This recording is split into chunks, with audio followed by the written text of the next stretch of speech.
Hi everyone, welcome back to Corporate Decoder, the place where we unpack the real stories behind the financial news. And today we're diving into COTY's latest report to see if their beauty empire is really shining or just another case of smoke and mirrors.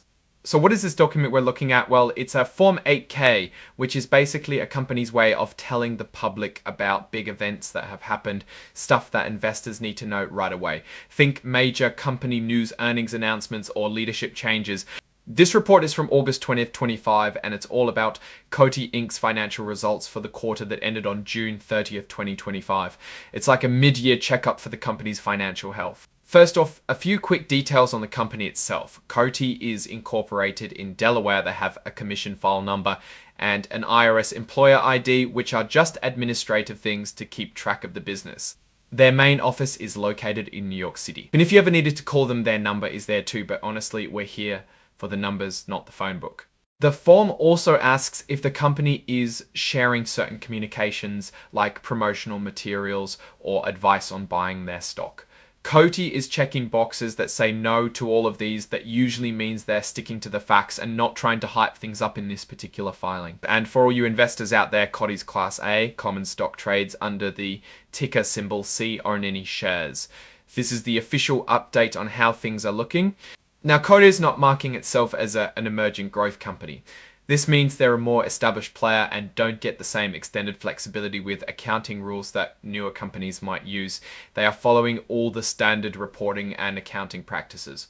The heart of this report really kicks off with item 2.02, which is all about the company's financial results and overall condition. As we mentioned earlier, COTY released their financial results for the quarter ending June 30th, 2025 on August 20th. This press release is the key document attached to this filing, giving us the juicy financial details. Here's a little bit of legalese though.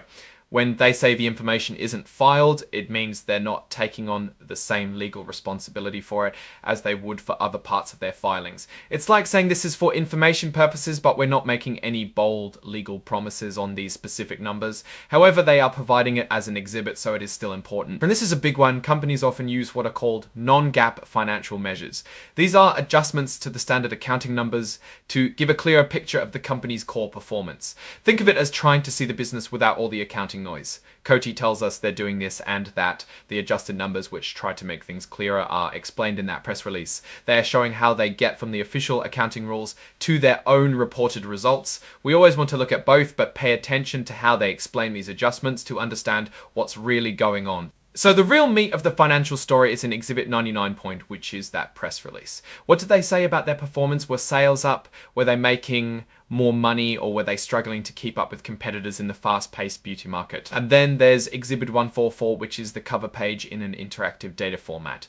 This is for the more tech-savvy analysts and investors who can use this data to quickly analyze the report. It's making the filing machine readable for computers. Finally, we have the signature section.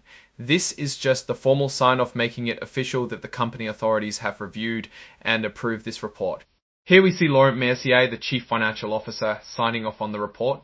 This confirms that financial leadership has reviewed and authorized the release of this information.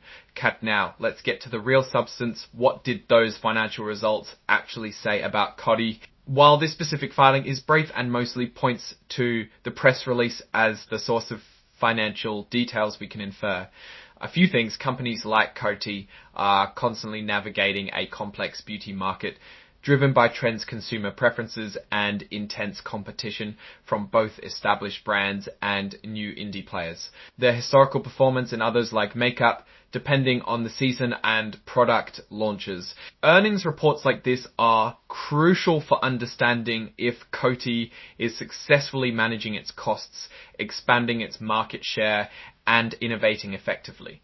Investors will be scrutinizing revenue growth, profitability, and cash flow. For instance, if COTY reported a significant increase in net sales, they'd want to know if that came from selling more products at higher prices or if it was boosted by acquisitions. Similarly, a rise in operating expenses without a corresponding jump in sales would signal potential issues with efficiency. The reference to non-GAAP measures is particularly interesting. Often companies present adjusted earnings per share or EBITDA figures to exclude one-time charges or other items that might distort the view of ongoing charges or other items that might distort the view of ongoing operational success. It's vital to then look at the reconciliation to see what exactly is being excluded. Are they removing restructuring costs, which might be a sign of necessary changes, or are they adding back items that make their performance look better than it is?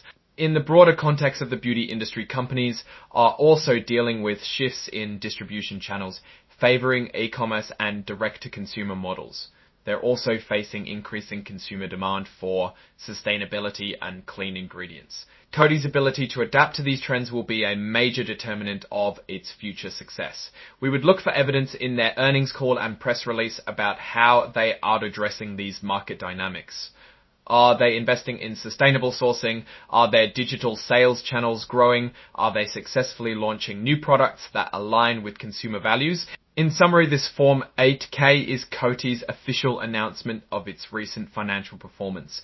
It primarily points us to a press release containing the detailed results and financial statements. The crucial insights lie within that press release, which would detail their revenue, profits, and any key performance indicators. Now, looking at COTY as a company in the current market, they have a diverse portfolio of brands across skincare, makeup, and fragrance.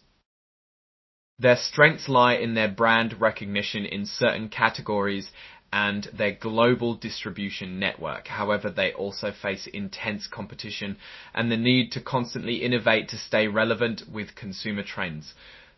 A key challenge is managing their diverse brand portfolio and ensuring each brand contributes effectively to overall profitability. They need to be agile to respond to fast-changing consumer preferences and the growing demand for transparency and sustainability.